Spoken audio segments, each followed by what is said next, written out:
मेरे भाई, अगर आप पिछले एक साल के मेरे वक्तव्यों को देखेंगे तो शायद एकमात्र व्यक्ति मैं रहा हूं जो कैमरे पर कहता रहा है कि नीतीश कुमार बस कभी भी पलट सकते हैं। आप मेरे कितने भी वक्तव्य उठाकर देख लीजिए, हर जगह हमने कहा है ये नीतीश कुमार की राजनीति का हिस्सा बन गया। लेकिन आज जो घटना हुई है ये नीतीश कुमार के संदर्भ में नहीं है।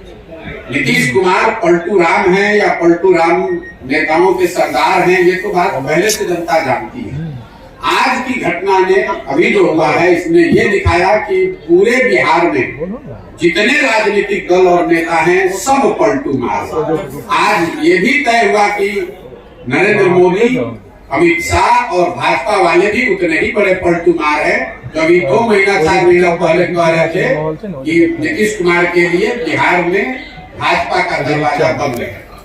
ये पलटू मार पूरी राजनीतिक व्यवस्था है, इसलिए कि कल तक जो नीतीश कुमार को गाली दे रहे थे भाजपा के वर्कर, समर्थक, कार्यकर्ता, आज ही से इनको सुशासन का नया प्रतिमूर्ति बताने लगेंगे। ये पलटू मार व्यवस्था इसलिए है कि आज तक राजद जो उनको सुशासन और भविष्य का नेता बता रही थी, अभी आज शाम होते होते वो फिर नीतीश कुमार को गाली देंगे। उनको शराबबंदी में माफियागिरी दिखने लगेगी, भ्रष्टाचार उनको बिहार में दिखने लगेगा। अभी सुबह तक नहीं दिख रहा था। तो नीतीश कुमार पलटू मार है, ये तो पूरा दुनिया जानता है। अब ये बहस का ये कोई डिस्कवरी का मुद्दा नहीं है। इस घटना ने ये दिखाया कि नीतीश कुमार ने अपने ही रंग में यहाँ के पूरी राजनीतिक व्यवस्था को रंग दिया है, जिसमें भाजपा और राजद दोनों ही उतने ही बड़े पलटू मार है जितने बड़े नीतीश कुमार है। मैंने पहले भी कहा है और कैमरे पर कहा है कि नीतीश बाबू अगर महागठबंधन में लड़ते तो उनको 5 सीट भी नहीं आने वाला। ये तो लोगों को पता था। और जब हम लोग कह रहे थे तो उनका कोई दल का आदमी चिल्लाता था, प्रशांत किशोर को क्या आता है। ये तो डर इतना है ना, लोगों को पता है। मैं कोई ऐसे बिहार का कोई नेता तो हूं नहीं कि कह दूंगा कौन जीतेगा। अगर मैं कह रहा हूं कि नहीं आएगा 5 तो नहीं आएगा 5। इसी डर से पहले तो भागे, उनको मालूम था अभी खाता नहीं खुलने वाला है, तो भागे भाजपा में। अब इस नई व्यवस्था में जरूर एनडीए के नाम पर, मोदी के नाम पर, भाजपा के लहर में कुछ सीट उनको मिल जाएगा। लेकिन इसके साथ ही एक और आपको भविष्यवाणी कर देता हूं, इसका सबसे बड़ी कीमत इस गठबंधन का भाजपा और उनके दल वाले पे करेंगे विधानसभा के चुनाव में। लोकसभा में नहीं, लेकिन भाजपा को इसकी बहुत बड़ी कीमत चुकानी पड़ेगी आने वाले विधानसभा चुनाव में। क्योंकि जो भाजपा का समर्थक है, जो उनका वोटर है, नेता है, काडर है, आज उसके पास कोई जवाब नहीं है कि आखिर आप जिस नीतीश कुमार को आपने एक बार 2020 में थोपा, तब भी आपके 75 एमएलए थे, इनके 42 थे, आप क्यों नहीं मुख्यमंत्री बने? क्यों नहीं बिहार को सुधारने का जिम्मा लिया? एक बार फिर नीतीश कुमार भागे तो आपने कहा नीतीश कुमार धोखेबाज है, और आज फिर उसी नीतीश कुमार को आप बिहार पर थोप रहे हैं। तो जिस तरह से कांग्रेस और कांग्रेस के नेतृत्व ने चंद सांसदों के लालच में बिहार को 20 वर्ष तक लालू के हाथ में बेचा, इसकी चिंता नहीं की कि बिहार के लोगों का क्या होगा। 10, 15, 20 सांसद हमारे जीत के यूपीए के आते रहे, लालू जी अगर पूरा बिहार लूट कर बर्बाद कर रहे हैं तो कोई चिंता नहीं थी सोनिया गांधी को, कोई चिंता नहीं थी कांग्रेस लीडरशिप को। वही हाल आज भाजपा के लीडरशिप का है। उनकी चिंता बस इतनी है कि संसद में अगले लोकसभा चुनाव में हमारा 30-35 सांसद जीत कर आ जाए।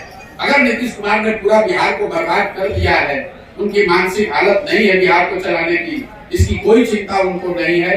वो बिहार के लोगों की चिंता नहीं है, उनको बिहार के बच्चों की चिंता नहीं है। तो लोकसभा में तो असर नहीं दिखेगा ज्यादा, लेकिन विधानसभा में भाजपा को बहुत बड़ी कीमत इसकी चुकानी पड़ेगी।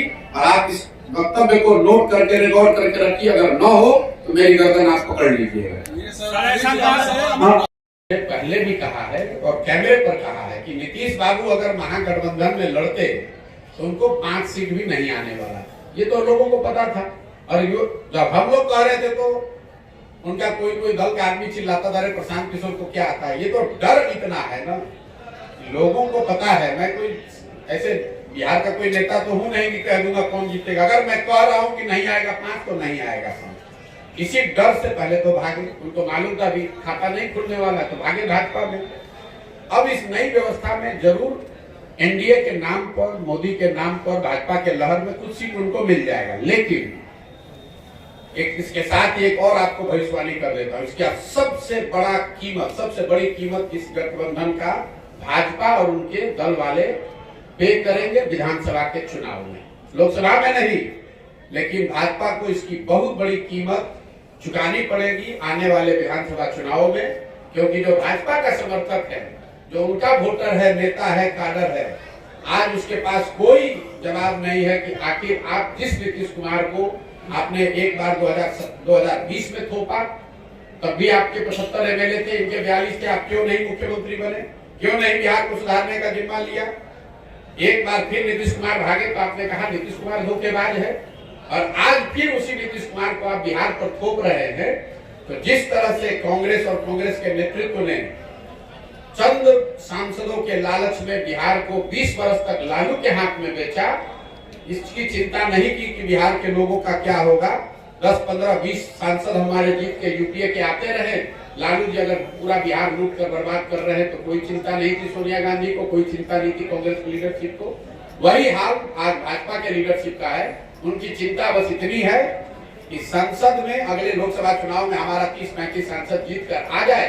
अगर नीतीश कुमार ने पूरा बिहार को बर्बाद कर दिया है, उनकी मानसिक हालत नहीं है बिहार को चलाने की, इसकी कोई चिंता उनको नहीं है, वो बिहार के लोगों की चिंता नहीं है, उनको बिहार के बच्चों की चिंता नहीं है, तो लोकसभा में तो असर नहीं दिखेगा ज्यादा, लेकिन विधानसभा में भाजपा को बहुत बड़ी कीमत इसकी चुकानी पड़ेगी।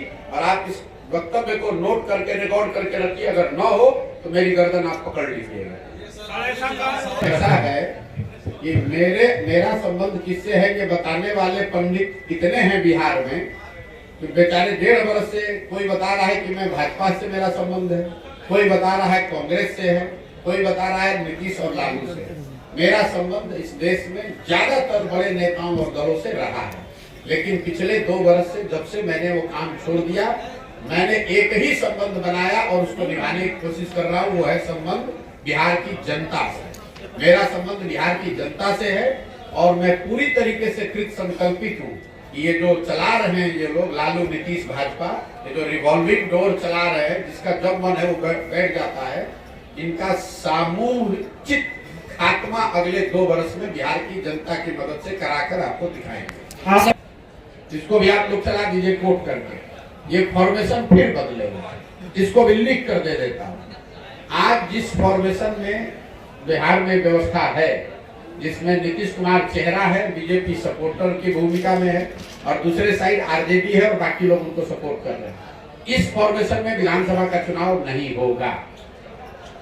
कौन कहा? पिछली बार भी मैंने कहा था कि ये जो महागठबंधन और भाजपा बना है, इसमें अगला चुनाव नहीं होगा, ऑलरेडी टूट गया, फिर अभी घोषणा कर देता हूँ। ये भी टिकने वाला नहीं है। अगले विधानसभा से पहले आपको बहुत बड़ा उलटफेर बिहार की राजनीतिक परिदृश्य में, पूरी इकोसिस्टम में देखने को मिलेगा और ये लोकसभा चुनाव के 6 महीना के अंदर आपको दिखेगा। इतना चतुर समझता है, ये चतुर नहीं है, धूर्त है। नीतीश कुमार निहायत धूर्त आदमी है, जो पूरे बिहार के 13 करोड़ जनता को धूर्तता से मूर्ख बनाकर उसको ठग रहा है, और इसका पूरा सूद समेत हिसाब जनता अगले चुनाव में करेगी। लोकसभा और खाली छोड़ दीजिए। इसलिए तो सर आपका नाम आ रहा है सरकार गिराने में। सरकार गिराने में हम बोले थे कि जाकर उधर पलट जाओ। ये नीतीश कुमार इतना धूर्त है, जब महागठबंधन भागे तो कहा कि प्रशांत किशोर भाजपा के एजेंट हैं। आज जितने हमारे मुसलमान भाई हैं, भाजपा विरोधी जो लोग हैं बिहार में, उनको इसका चेहरा पहचानना चाहिए कि आदमी कितना बड़ा धोखेबाज है। एक सवाल और आता है सर, 25 की भविष्यवाणी लगे भाजपा को आया 77। मैंने बिहार में आकर दूसरी घोषणा की कि नीतीश कुमार महागठबंधन में नहीं टिकने वाला है, अगर टिक के लड़ेगा तो 5 MP नहीं आएगा। महागठबंधन से पहले छोड़कर भाग के 2 तो ठीक हो गया, अब तीसरी घोषणा अभी कर देते हैं। जिस फॉर्मेशन में भी नीतीश कुमार लड़े, अगले विधानसभा चुनाव में नीतीश कुमार की दल जदयू को, चाहे भाजपा के साथ लड़े, महागठबंधन में लड़े, अकेले लड़ जाए, 20 सीट नहीं आएगा। अगर आएगा तो आप लोग सब रिकॉर्ड कर रहे हैं, नोट करके रखिए। मैं जीवन में अपने काम से संन्यास ले लूंगा। बिहार की जनता के विद्वता पर मुझे इतना यकीन है।